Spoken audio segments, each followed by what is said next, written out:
Recent టైమ్స్లో అస్సలు time ఉండట్లేదు వీడియోస్ చేయడానికి కూడా. మేబీ కొన్ని రోజుల వరకు నా సిచ్యువేషన్ అలానే ఉండొచ్చు, మేబీ తర్వాత ఖాళీ అవ్వచ్చు అనుకుంటా. అయినప్పటికీ ఈ ఫిలిం చూడమని చాలామంది మన సబ్స్క్రైబర్స్లోని కామెంట్స్, ఇన్స్టాలోని మెసేజెస్ విపరీతంగా పెట్టారు, అస్సలు మిస్ అవ్వద్దు అని. నిజమే, లో బడ్జెట్లోని ఒక మంచి యానిమేషన్ అటెంప్ట్ అనే చెప్పాలి. థియేటర్స్లోని బాగా ఇంప్రెస్ అయ్యేలాంటి కొన్ని ఫ్రేమ్స్ ఉంటాయి. ఆ ఫ్రేమ్స్ చాలా బ్యూటిఫుల్గా ఉన్నాయి, విజువల్స్ బాగానే ఉన్నాయి. కానీ కంప్లీట్గా ప్రతి ఫ్రేమ్ని, ప్రతి యానిమేషన్ని అబ్జర్వ్ చేసినట్టయితే కాస్త రెండరింగ్ జరగనట్టు, ఆ మోషన్లోని కాస్త డిస్టర్బెన్స్ కనిపించినట్టు, కాస్త క్వాలిటీ తగ్గినట్టు ఇలాంటి ఫ్లాస్ కనిపించవచ్చు. బట్ తక్కువ బడ్జెట్లోని ఈ అటెంప్ట్ని నిజంగా అప్రిషియేట్ చేయాల్సిందే. క్లైమాక్స్ ఫైట్ ఎపిక్గా ఉంటుంది. అలానే చాలామంది ఆన్లైన్లో చెప్తున్నట్టు ఇది ఒక ఇండియాస్ నెజా, దాంతోపాటు ఒక ఐఫిష్ లెవెల్ విజువల్స్ అని కంప్లీట్గా ఓవర్ ఎక్స్పెక్ట్ చేస్తే అదే రేంజ్ క్వాలిటీ సాటిస్ఫాక్షన్ మేబీ థియేటర్స్లో దొరకకపోవచ్చు ప్రతి ఒక్కరికి కూడా. ఎందుకంటే కొన్ని ఫ్రేమ్స్, కొన్ని సీన్స్ ఏఐని యూజ్ చేశారా అనే టైప్లో అనిపిస్తుంటుంది. అండ్ డబ్బింగ్ కూడా కొన్ని చోట్ల లిప్సింక్ అయితే అసలు మ్యాచ్ కానట్టు అనిపించింది. బట్ నాకైతే అంత పెద్ద ప్రాబ్లమ్స్ అనిపించలేదు ఇవి, ఎందుకంటే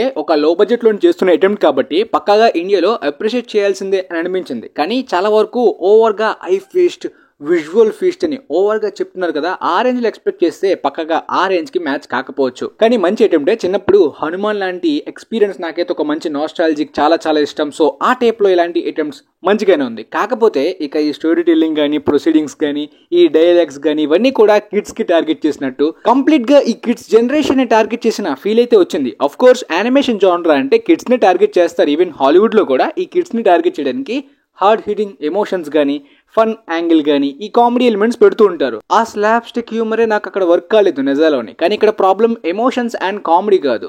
ప్రహ్లాదుడు కథ అనేది చిన్నప్పుడు వింటున్నప్పుడు, ఆ చిన్న పిల్లలకి చెప్తున్నప్పుడు బాగుంటుంది, కానీ అడల్ట్స్కి చెప్తున్నప్పుడు అదే రేంజ్ ఇంపాక్ట్ కానీ, కనెక్షన్ కానీ అందరికీ ఉంటుందని చెప్పలేను. నేను నైట్ కొంతమంది ఫ్రెండ్స్ వెళ్దామంటే నైట్ షోకి వెళ్ళాను, వాళ్ళకి కూడా ఎక్స్పీరియన్స్ కూడా ఇలానే చెప్తున్నారు అనమాట. ఈ స్పూన్ ఫీడింగ్, ఆ స్టోరీ టెల్లింగ్లోని ఆ డైలాగ్స్ కాస్త సిల్లీగా అనిపించవచ్చు అడల్ట్స్కి. మరికొంతమంది భక్తులకు మాత్రం విపరీతంగా అనిపించవచ్చు. ఎందుకంటే ఈ చైల్డిష్నెస్ ఫ్యాక్టర్ కానీ, ఈ అన్కన్విన్సింగ్ పోర్షన్స్ మర్చిపోయి కేవలం డివైన్ ఎక్స్పీరియన్స్గా మాత్రమే దీన్ని చూడాలి, ఇది ఒక ప్రాపర్ సినిమాగా చూస్తే అవన్నీ కాస్త ప్రాబ్లమ్గా అనిపించవచ్చు. పర్సనలీ నాకైతే కొద్దిగా అనిపించింది. అంటే ఆ చిన్నప్పుడు స్టోరీ ఇప్పుడు అవుట్డేటెడ్ అయిపోయిందని కాదు, కాస్త కన్విన్సింగ్గా న్యాచురల్ ఎమోషన్స్తో కూడా, న్యాచురల్గా కనెక్ట్ అయ్యేలాంటి డైలాగ్స్తో కూడా పెట్టచ్చు. బట్ అది వాళ్ళ చాయిస్. ఎనీవే, ఆ క్లైమాక్స్ అయితే మాత్రం చాలా బాగుందనమాట. యాక్షన్ ఎపిసోడ్స్లోని కొన్ని ఫ్రేమ్స్ అంటే విజువల్స్, ఈ మోషన్ పక్కన పెట్టేస్తే ఆ పిక్చర్స్ అయితే మాత్రం ఒక వాల్ పేపర్స్ లాగా డిజైన్ చేశారు. వాటికి అప్రిషియేట్ చేయాల్సిందే. అంటే వేరే భక్తులు నిజంగా దండం పెట్టేసే లాంటి ఫీల్ అయితే వాళ్ళకి రావచ్చు. సో అదొక డివైన్ ఎక్స్పీరియన్స్ అనమాట ఈ సినిమా. సో ఎవరైనా చూడాలనుకుంటే ఇంకా మిగిలిన వాళ్ళు ఇప్పుడు నాలాగా ఇవేమి ఎక్స్పెక్ట్ చేయకుండా ఇది ఒక డివైన్ ఎక్స్పీరియన్స్ అని మాత్రమే వెళ్ళాలనుకుంటేనే వెళ్ళండి. లేదు ఇంకేమైనా కావాలనుకుంటే మాత్రం ఇలా కొద్దిగా ప్రాబ్లమ్స్ అయితే ఉంటాయి. బట్ పర్సనలీ చెప్తున్నా, ఆ హనుమాన్ గానీ, ఆ స్టార్టింగ్ లో అగడం బగడం ఆ సాంగ్ గానీ ఇప్పుడు చూసినా కూడా నాకు ప్రాబ్లమ్ గా అనిపించదు, చైల్డిష్నెస్ గా అనిపించదు, సిల్లీగా కూడా అనిపించదు. ఎందుకంటే ఆ స్టోరీ కానీ అందులో ఉన్న ఎమోషన్ ని క్యారీ చేసే కన్విన్సింగ్ పాయింట్ ఇప్పటికీ కూడా స్ట్రాంగ్ గా అనిపిస్తుంది నాకు. సో ఈ ఫిలిం ఆ రేంజ్ అనిపించలేదు, కానీ ఓకే, కొన్ని ఫ్రేమ్స్ కానీ, క్లైమాక్స్ కానీ అలా చూడొచ్చు. కంప్లీట్ బ్యాడ్ ఎక్స్పీరియన్స్ అయితే కాదు. ఇకపోతే హాలీవుడ్ బాక్స్ ఆఫీస్ విషయానికి వచ్చేస్తే, Mission Impossible The Final Reckoning ఇప్పటిదాకా ప్రపంచవ్యాప్తంగా $595 మిలియన్ దగ్గర వరకు కలెక్ట్ చేసిందనమాట. ఈ ఫిలిం యొక్క థియేట్రికల్ రన్ నెక్స్ట్ వీక్ తోటి మాక్సిమం ఎండ్ అయిపోవచ్చు. అంటే ఇంకొక 10 days 15 days వరకు థియేటర్స్ నార్త్ అమెరికాలోని కొన్ని కంట్రీస్లో ఉంటాయని చెప్తున్నారు. బట్ కలెక్షన్స్ అయితే మాత్రం కంప్లీట్గా నెక్స్ట్ వారంకి, అంటే అలా కంప్లీట్గా స్లో అయిపోవచ్చు అనమాట. ఎందుకంటే లీలో అండ్ స్టిచ్ యొక్క సిచ్యువేషన్ కూడా ప్రస్తుతానికి అదే. ఆల్మోస్ట్ ఈ ఫిలిం కూడా 1 బిలియన్ క్రాస్ చేసిన తర్వాత థియేట్రికల్ రన్ ఆల్మోస్ట్ ఎండ్ అయిపోయే టైం వచ్చేసింది. But how to train your dragon యొక్క థియేట్రికల్ రన్ మాత్రం బాగుంది. ఈ ఫిలిం యొక్క థియేట్రికల్ రన్ కూడా ఎండ్ అయిపోయే సిచ్యువేషన్ వచ్చేసింది. కానీ ఆల్రెడీ 600 మిలియన్ని కూడా క్రాస్ చేసింది సినిమా. ఇప్పటిదాకా ప్రపంచవ్యాప్తంగా 608 మిలియన్స్ కలెక్ట్ చేసిన ఈ సినిమా 620-630 మిలియన్స్ మేబీ రీచ్ అవుతుందో లేదో చూడాలి. ఆ పొటెన్షియల్ అయితే కిందటి వారాల్లో కనిపించింది, ఇప్పుడు కూడా కనిపిస్తుందని చెప్పాలి. ఆ తర్వాత 28 years లేటర్ కంప్లీట్ గా థియేటర్స్ తగ్గిపోయే రన్ అయిపోయింది. ఇక ఈ వారంతో అక్కర్లేదు అనుకున్నప్పటికీ ఈ ఫిలిం 151 మిలియన్ మార్క్ ని కూడా క్రాస్ చేసింది. ఇన్ఫాక్ట్ ఈ సమ్మర్లోని బిగ్ ఫిలిమ్స్ మధ్యన ఈ R-rated ఫిలిమ్స్ వర్కే టైం కాదు, రాంగ్ టైం రిలీజ్ చేసినప్పటికీ మంచి నెంబరే వచ్చింది. కానీ ఒకవేళ ప్రాపర్ టైంలో రిలీజ్ చేస్తే ఇంకా ఎక్కువ నెంబర్స్ చేయొచ్చు. అప్కమింగ్ గా ఈ ఫిలిం తర్వాత రాబోయే సీక్వెల్ జనవరి హారర్ మంత్ లోనే టార్గెట్ చేస్తున్నారు, చూడాలి. బట్ F1 మూవీ మాత్రం అన్ప్రెడిక్టబుల్ లాంగ్ రన్ అని చెప్పాలి. ముఖ్యంగా ఓవర్సీస్ లో, నార్త్ అమెరికాలో కూడా ఒక ఒరిజినల్ ఫిల్మ్ గా పెట్టాల్సిన రికార్డ్స్ అయితే పెట్టింది, కానీ మరి హై లెవెల్లోని లాంగ్ రన్ ని కంటిన్యూ చేయలేకపోతుంది. ఎందుకంటే స్క్రీన్స్ ఇష్యూ, కొత్త ఫిలిమ్స్ రిలీజ్ అవుతున్నాయి పెద్దవి, అండ్ అన్ని టైప్ ఆఫ్ ఆడియన్సెస్ కి అట్రాక్ట్ చేయకపోవచ్చు. కానీ ఓవర్సీస్ లో ఈ ఫిలిం యొక్క లెగ్స్, పాపులేషన్, ఫుట్ ఫాల్స్ అలా ఇంక్రీజ్ అవుతూనే ఉంది. అలా కంటిన్యూ అవుతున్న వీకెండ్స్ యొక్క హోల్డ్ కూడా అద్భుతంగా ఈ ఫిలిం మెయింటైన్ చేయగలుగుతుంది. ఇప్పటిదాకా 513 మిలియన్స్ ని కలెక్ట్ చేసిన ఈ సినిమా 575 మిలియన్స్ ని కూడా ఇంకా క్రాస్ చేసే పొటెన్షియల్ ఓవర్సీస్ యొక్క హోల్ లో కనిపిస్తుంది. ఈ పెద్ద ఫిలిమ్స్ రిలీజ్ అవుతున్నా కూడా ఏ మాత్రం పెద్దగా డ్రాప్ అవ్వట్లే. ఇండియాలో కూడా 100 crores ని దాటేసింది. ఇప్పటికే చాలా IMAX screens and multiplexes, for example PCX లాంటి స్క్రీన్స్ లో ఇండియాలో కూడా ఇప్పటికీ ఇంకా డిమాండ్ ఉంది సినిమాకి. జోసెఫ్ కోసిన్స్కీ లాంగ్ రన్ లోని ఈ అద్భుతమైన theatrical magics top gun maverick తర్వాత స్ట్రాంగ్ గా అచీవ్ చేశారు. టాప్ గన్ మ్యావరిక్ అంటే 1980s లో టాప్ గన్ ఫిలిం చూసే చాలా మంది పాపులేషన్ తో పాటు టామ్ క్రూజ్ కున్న డిమాండ్ అండ్ స్టార్డమ్ కి తగ్గట్టు కలెక్షన్స్ ఈ ఫిలిం మేబీ మ్యాచ్ చేయకపోయినా ఒక ఒరిజినల్ ఫిలిం గా ఈ ఫిలిం పోస్ట్ కోవిడ్ లోనే బిగ్గెస్ట్ ఆల్ టైమ్ రికార్డ్ ని పెట్టింది. అఫ్ కోర్స్ ఈ డికేడ్ లో కూడా one of the biggest live action original films యొక్క అచీవ్మెంట్. ఆ తర్వాత జురాసిక్ వరల్డ్ రీబర్త్ ఇప్పటిదాకా ప్రపంచవ్యాప్తంగా 724 మిలియన్స్ ని కలెక్ట్ చేసింది.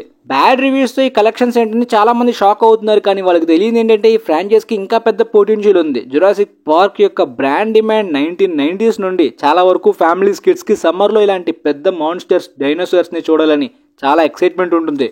సో ఎన్నో డికేట్స్ నుండి ఫ్రాంచైజ్ చాలా పాపులర్, కానీ Jurassic world first part achieve చేసిన నెంబర్స్ జురాసిక్ వరల్డ్ 2, 3 అచీవ్ చేయలేకపోయాయి. ఎందుకంటే ఆ రెండు ఫిలిమ్స్ బ్యాడ్ రివ్యూస్ రావడం వల్ల మార్కెట్ ఎఫెక్ట్ అయింది. ఈ ఫిలిం కంప్లీట్ గా ఆ బిలియన్ మార్క్ ని కూడా అచీవ్ చేయలేకపోతుందంటే మెయిన్ రీజన్ ఈ ఫటిగే. దాదాపుగా 200 మిలియన్స్ డౌన్ అయింది. నెక్స్ట్ పార్ట్ తీస్తే మళ్ళీ ఇంకొక బ్యాడ్ ఫిలిం వస్తే మేబీ అది 600-700 లోపే ఆగిపోవచ్చు అలా. కానీ ఫ్రాంచైజ్ కి ఓవర్సీస్ లో ఉన్న డిమాండ్ ప్రకారం సూపర్ మ్యాన్, ఫ్యాంటాస్టిక్ 4 లాంటి ఫిలిమ్స్ కి కాస్త సఫర్ అవ్వచ్చు. ఓవర్సీస్ లో డైనోసార్స్ చూద్దామనే ఎంత బ్యాడ్ ఫిల్మ్ అయినా ఈ మంత్ లో ఒక్క ఫిల్మే చూద్దాం అనుకుని ప్లాన్ చేసుకున్న ఫ్యామిలీస్ అందరూ డైనోసార్స్ నే ప్రిఫర్ చేస్తారు ఎంత బ్యాడ్ ఫిల్మ్ అయినా. అది మాత్రమే కాకుండా సూపర్ హీరో ఫటిక్ కూడా రీసెంట్ గా బాగా పెరిగింది. అయినప్పటికీ సూపర్ మ్యాన్ ఓవర్సీస్ లో కాస్త నెంబర్స్ మెల్లిగానే రాబట్టగలుగుతుంది, కానీ నార్త్ అమెరికాలోని సెన్సేషనల్ లాంగ్ రన్ నే కంటిన్యూ చేస్తుంది. ఆల్రెడీ మ్యాన్ ఆఫ్ స్టీల్ యొక్క లైఫ్ టైమ్ ని నార్త్ అమెరికాలోని క్రాస్ చేసిన ఈ సినిమా ఫైనల్ రన్ లోని స్టిల్ స్ట్రాంగ్ పొటెన్షియల్ ని కనిపిస్తుంది. అంటే ద బ్యాట్మెన్ ఫిల్మ్ ని కూడా క్రాస్ చేసే రేంజ్ లో కనిపిస్తుంది. సో నార్త్ అమెరికాలోని ఈ సమ్మర్, ఈ మంత్ క్లాష్ లోని సూపర్ మ్యాన్ క్లియర్ విన్నర్ లా కనిపిస్తున్నాడు. ఎందుకంటే ఓపెనింగ్ వీకెండ్ ఎక్కువ వచ్చే నార్త్ అమెరికాలోని, ఈవెన్ లాంగ్ రన్ లో కూడా ఈ సూపర్ మ్యాన్ కి నార్త్ అమెరికాలోని ఎక్కువ వచ్చేలాగా కనిపిస్తుంది. ఫ్యాంటాస్టిక్ 4 ఓపెనింగ్ మాత్రమే కాదు, లాంగ్ రన్ లో కూడా, అంటే ఈ వీక్ డేస్ డ్రాప్ కూడా ఆ విధంగా కనిపిస్తుంది. బట్ జురాసిక్ వరల్డ్ సక్సెస్ఫుల్ గా 300 మిలియన్ మార్క్ ని డొమెస్టిక్ గా టచ్ చేయగలిగింది. Superman final run 380 millions దాటేలాగా కనిపిస్తుంది. కొంతమంది 400 మిలియన్స్ అని కూడా ప్రిడిక్ట్ చేస్తున్నారు, చూడాలి. ఈవెన్ ఫ్యాంటాస్టిక్ 4 కూడా నార్త్ అమెరికాలోని 300 మిలియన్స్ క్రాస్ చేస్తుంది అనమాట. సో మొత్తానికి ఈ మంత్ లోని ఎగ్జిబిటర్స్ కి నార్త్ అమెరికాలోని చాలా పండగ అని చెప్పాలి. ఇప్పటిదాకా ప్రపంచవ్యాప్తంగా 511 మిలియన్స్ కలెక్ట్ చేసి బ్రేక్ ఈవెన్ టార్గెట్ ని ఆల్రెడీ అచీవ్ చేసుకుంది సినిమా. సో ఏ మైన్ క్రాఫ్ట్ ఫిల్మ్ గానీ, ఫైనల్ డెస్టినేషన్ బ్లడ్ లైన్స్ గానీ, సిన్నర్స్ గానీ, F1 గానీ, ఇప్పుడు సూపర్ మ్యాన్ గానీ, నెక్స్ట్ రాబోయే conjuring 4th part Warner bros కి ఈ ఇయర్ ఒక పండగ అన్నట్టు కనిపిస్తుంది. సో ఈ యూనివర్స్ కి home market, domestic north America market ని స్ట్రాంగ్ గా బిల్డ్ చేసుకున్నారు కాబట్టి, సూపర్ హీరో ఫటిక్ మెల్లిగా బ్రేక్ చేస్తున్నారు కాబట్టి, అప్కమింగ్ సీక్వెల్స్ కి చాలా స్ట్రాంగ్ పొటెన్షియల్ ని బిల్డ్ చేస్తున్నారు, చూడాలి. ఆ తర్వాత ఫ్యాంటాస్టిక్ 4 ఫిలిం కూడా చాలా ఓవర్సీస్ కంట్రీలోని ఈ సూపర్ హీరో ఫాటిక్ ని చాలా గట్టిగానే ఫేస్ చేస్తుంది. ఎందుకంటే ఈ ఫిలిం కంప్లీట్ గా డూమ్స్ డే ని సెట్ చేసే లాంటి బిగ్ ఈవెంట్ కాబట్టి ఓవర్సీస్ పొటెన్షియల్ చాలా గట్టిగా ఉంటుందని చాలా మంది అనుకున్నారు డూమ్ క్యామియో వల్ల కూడా, కానీ అలా ఏమీ కనిపించలేదు. ఈవెన్ నార్త్ అమెరికాలోని కూడా ప్రీమియర్స్ అండ్ ఓపెనింగ్ డే హెవీగా కనిపించింది, సూపర్ మ్యాన్ కన్నా ఎక్కువగా కనిపించింది. కానీ సాటర్డేనా డ్రాప్ అయింది, సండేనా ఇంకాస్త డ్రాప్ అయింది. ఆ విధంగా ఓపెనింగ్ వీకెండ్ నార్త్ అమెరికాలోని ఈ సినిమా 118 మిలియన్స్ అని ఎస్టిమేషన్స్ వచ్చాయి. ఆ తర్వాత డెడ్ లైన్ కరెక్షన్ చేసింది 117.6 మిలియన్స్ అని. ఎస్, ఇనీషియల్ ప్రొజెక్షన్స్ 100 నుండి 110 మిలియన్ రేంజ్ అనుకున్నారు నార్త్ అమెరికాలోని, కానీ ఎప్పుడైతే ప్రీమియర్స్ లోని ఆ డూమ్ క్యామియో వల్ల వచ్చిన హైప్ ఓపెనింగ్ డేలో కనిపించిందో ఆ తర్వాత నుండి అలా కనిపించలేదు. ఈవెన్ మండే అండ్ ట్యూస్డే యొక్క హోల్డ్ కూడా ఓకే రేంజ్ లోనే కంటిన్యూ అవుతుంది. సో సెకండ్ వీకెండ్ యొక్క డ్రాప్ ఎలా ఉంటుందో చూడాలి. అండ్ ఓవర్సీస్ లోని సినిమా 99 మిలియన్స్ ఓపెనింగ్ వీకెండ్ లో కలెక్ట్ చేసి ప్రపంచవ్యాప్తంగా 216 మిలియన్స్ ని క్రాస్ చేసింది. ఐ థింక్ చాలా గ్యాప్ తర్వాత అనుకుంటాను గైస్, ఒక DC ఫిలిం మార్వెల్ ఫిలిమ్స్ కన్నా ఎక్కువగా ఓపెన్ చేయడం, ఎక్కువగా కలెక్ట్ చేయడం అనేది. సో ఇది డీసీ కొత్త యూనివర్స్ కి ఒక మంచి సైన్ అని చెప్పాలి. కానీ దీన్ని ఎలానే మెయింటైన్ చేస్తారా, మధ్యలో పడుకోబెడతారా అనేది మనకు తెలియదు. అంటే మధ్యలో మిడ్ యావరేజ్ డీసెంట్ ఫిల్మ్స్ రావచ్చు, కానీ ఒక స్ట్రాంగ్ ఫిల్మ్ కూడా అలా వస్తూ కంటిన్యూ చేయాలి. కంప్లీట్ గా వరస్ట్ బ్యాడ్ చిరాకు ఫటీగ్ అయితే తెప్పించకూడదు. అలా తెప్పిస్తే మరి పడుకున్నట్టే సూపర్ హీరో జానరా. ఇక ఈ ఫిలిం సెకండ్ వీకెండ్ కాస్త ఎక్కువ డ్రాప్ ఉండొచ్చు. అండ్ ఫైనల్ రన్ ప్రొజెక్షన్స్ కూడా 600 నుండి 650 మిలియన్స్ రేంజ్ అని చెప్తున్నారు. మరి చూడాలి, ఎందుకంటే ఎంసీయూ ఫిలిమ్స్ కి ఫ్రంట్ లోడెడ్ వస్తాయి ఓపెనింగ్స్, తర్వాత లాంగ్ రన్ ఉండదు అన్నట్టు. మరి ఈ ఫిలిం ఎలా కంటిన్యూ అవుతుందో చూడాలి. ఇక లాస్ట్ వీక్ లో వచ్చిన గాడ్జిల్లా -1 సీక్వెల్ యొక్క అప్డేట్ లోని నెక్స్ట్ ఇయర్ కి రిలీజ్ కావచ్చు అనే అప్డేట్ వచ్చింది. అంటే షూటింగ్ ఎప్పుడు మొదలు పెడతారు, పోస్ట్ ప్రొడక్షన్ ఎప్పుడు చేస్తారో చెప్పకుండా నెక్స్ట్ ఇయర్ లోపు రిలీజ్ చేయొచ్చు అనే అప్డేట్ రావడం ఏంటని నేను షాక్ అయ్యాను కదా. సో ఇప్పుడు షూటింగ్ అప్డేట్ వచ్చింది. ఈ ఆగస్ట్ ఎండింగ్కే ఈ ఫిలిం షూటింగ్ మొదలు పెడతారంట. అంటే స్క్రిప్ట్ వర్క్ రెడీ అయిపోయిందని అర్థం. సో హాలీవుడ్ లోనే 3 to 4 months షూటింగ్ ఉంటుంది. తర్వాత పోస్ట్ ప్రొడక్షన్ జాపనీస్ వాళ్ళు ఇంకాస్త క్లవర్ గా కూడా పనిచేస్తారు హాలీవుడ్ కన్నా. మరి మార్కెటింగ్ ఈసారి చాలా బెటర్ గా చేసుకుని ప్రాపర్ గా గ్రాండియర్ గా ప్రపంచవ్యాప్తంగా రిలీజ్ చేసుకుని పొటెన్షియల్ ని వాడుకుంటారో లేదో చూడాలి. బట్ కంటెంట్ అండ్ రెస్పాన్స్ ప్రకారం అయితే జాపనీస్ వాళ్ళు ఆల్మోస్ట్ హాలీవుడ్ ని మ్యాచ్ చేయడం కాదు, హాలీవుడ్ మాన్స్టర్ వర్స్ కన్నా బెటర్ అనిపించుకునే లాంటి గాడ్జిల్లా -1 ఫిలిం ని తీశారు. అండ్ చైనా వాళ్ళు కూడా నెజా ఫిలింతో ఆ పేరుని సంపాదించగలిగారు. ఇక డూమ్స్డే నుండి వచ్చిన మరొక రిపోర్ట్ ఏంటంటే ప్రస్తుతానికి థర్డ్ యాక్ట్ ని రాస్తున్నారు కదా, స్క్రిప్ట్ కంటిన్యూ అవుతున్నప్పటికీ షూటింగ్ కంటిన్యూ అవుతుంది. దాంతోపాటు కొంతమంది యాక్టర్స్ ఇంకా క్లారిటీ లేదంట, ఏ క్యారెక్టర్ ఇవ్వబోతున్నారు, ఏ విధంగా షూటింగ్ తీయబోతున్నారు, ఇంకా స్క్రిప్టే కంప్లీట్ కాలేదు కాబట్టి షూటింగ్ డిలే ఇంకా ఎక్కువ రోజులు కంటిన్యూ అయ్యే అవకాశం కూడా ఉందని చెప్తున్నారంట. అంటే ఇన్సైడ్ బస్ బట్టి వాళ్ళ ఎక్స్పీరియన్స్ అయితే క్లారిటీ లేనట్టు ఉందంట సెట్స్ లోని. ఈ సాగా ఎలాగోలాగా ఎండ్ అవుతుందిలేండి, కానీ నెక్స్ట్ మ్యూటెంట్ సాగా సేమ్ ఇన్ఫినిటీ సాగాలనే కొన్ని ఇయర్స్ ముందు నుండి ప్లాన్ చేసుకుంటేనే బెటర్ అవుట్పుట్ వస్తుంది. ఇక pirates of the Caribbean 6th part లోనే చాలా మంది ఓల్డ్ క్యారెక్టర్స్ యాక్టర్స్ తో పాటు జానీ డెప్ గారు కూడా తిరిగి రాబోతున్నారు అనే విషయం మనందరికీ తెలిసిందే. కానీ ఈ క్యారెక్టర్ కోసం ఇప్పుడు ఆయన ఆ ఓల్డ్ లుక్ లో కనిపించలేరు, ఎందుకంటే ప్రెసెంట్ లుక్స్ పోయాయి, కంప్లీట్ గా ఓల్డ్ ఏజ్ లో కనిపించి ఫేర్వెల్ టైప్ లో మేబీ ఆయన క్యారెక్టర్ ని ఫిల్మ్ తో ముగిస్తారు అనే అప్డేట్స్ వచ్చాయి. కానీ లేదు, క్యారెక్టర్ కోసం జానీ డెప్ గారు కాస్త ట్రాన్స్ఫర్మేషన్ లుక్స్ లోని చేంజ్ చేసి కంప్లీట్ గా జాక్ స్పారోలో ఉండే ఆ ఎనర్జీని మెయింటైన్ చేయడానికే ప్రయత్నిస్తున్నారంట. సో ఇది చాలా చాలా గుడ్ న్యూస్. రీబూట్ కాదు, అండ్ సీక్వెల్ లోని జాక్ స్పారో క్యారెక్టర్ ని ఎండ్ చేయట్లేదు, ఇంకా కంటిన్యూ చేసేలాంటి ఎఫర్ట్స్ జానీ డెప్ గారు పెడుతున్నారంటే కంబ్యాక్ గట్టిగానే ప్లాన్ చేయొచ్చు. ద ఓడిసీ ట్రైలర్ అప్డేట్ అయితే మాత్రం మొన్న సినిమాకాన్ ఈవెంట్ లోని ఈ అవతార్ 3 కి సంబంధించి చూపించిన ఆ ట్రైలర్ ని తర్వాత ఆన్లైన్ లో రిలీజ్ చేశారు కదా. ఇప్పుడు థియేటర్స్లోని ఐమాక్స్లోని చూపిస్తున్న ద ఓడిసీ ట్రైలర్ని ఆన్లైన్లో ఇప్పుడప్పుడే రిలీజ్ చేసే ఛాన్స్ కాదు కదా. కంప్లీట్గా అది ఆన్లైన్లో రిలీజ్ చేయడానికి ప్లాన్ చేయలేదంట. ఆన్లైన్ ట్రైలర్ కోసం సపరేట్ మార్కెటింగ్, సపరేట్ క్లిప్స్ తోటి సపరేట్ ప్లాన్ ఉందంట. ఇది కేవలం గ్లింప్స్, ఇంట్రొడక్షన్ లాంటిది. అంటే ఐమాక్స్లో మా ఫిలిం నెక్స్ట్ ఇయర్ రాబోతుంది, ఇలా ఉండబోతుంది అని చెప్పి ఒక టోన్ అండ్ అనౌన్స్మెంట్ లాంటిదంట. కాబట్టి ఆన్లైన్లో దాని గురించి ఏమాత్రం టార్గెట్ చేయలేదంట. ముఖ్యంగా వాళ్ళకి కావాల్సిన థియేటర్స్ ఆడియన్స్, ఐమాక్స్ ఆడియన్స్ వాళ్ళ కోసం మాత్రమే ఆ క్లిప్ని రెడీ చేసి రిలీజ్ చేశారంట. సో మేబీ ఈ మీడియా ఆన్లైన్ కోసం సపరేట్గా ఇంకొక ప్లాన్ చేయొచ్చు. ఎందుకంటే హాలీవుడ్లోని మార్కెటింగ్ అనేది ఆన్లైన్ కాకుండా ఆఫ్లైన్లోని గ్రౌండ్ లెవెల్లోని గట్టిగా ప్లాన్ చేస్తారనమాట. అంటే ఆన్లైన్లో వ్యూస్ ఎలా ఉన్నాయి, యూట్యూబ్లో ఎలా రిలీజ్ చేసామని కాదు, ఆఫ్లైన్లో ఎంతమందికి రీచ్ అయింది, థియేటర్స్లోని ఎంతమంది చూస్తున్నారు, ఎంతమందికి ఆఫ్లైన్లో స్ప్రెడ్ అవుతుంది, మార్కెటింగ్ ఎలా జరుగుతుందని ప్లాన్ చేసుకుంటారు. ఇక హ్యారీ పాటర్ సీజన్ 1లోని 8 ఎపిసోడ్స్ ఉండబోతున్నాయంట. ఇనిషియల్గా ఒక డికేడ్ వరకు కంటిన్యూ అయ్యేలాంటి స్క్రిప్ట్ ఐడియాస్ని ప్లాన్ చేసుకున్నారు, ఒక్కొక్క బుక్కి ఒక్కొక్క సీజన్స్ లైక్ ఒక్కొక్క పార్ట్ లాగా. కాకపోతే ఈ డికేడ్ వరకు కంటిన్యూ చేసే ప్లాన్ ఇంకా అలానే ఉంటుందంట.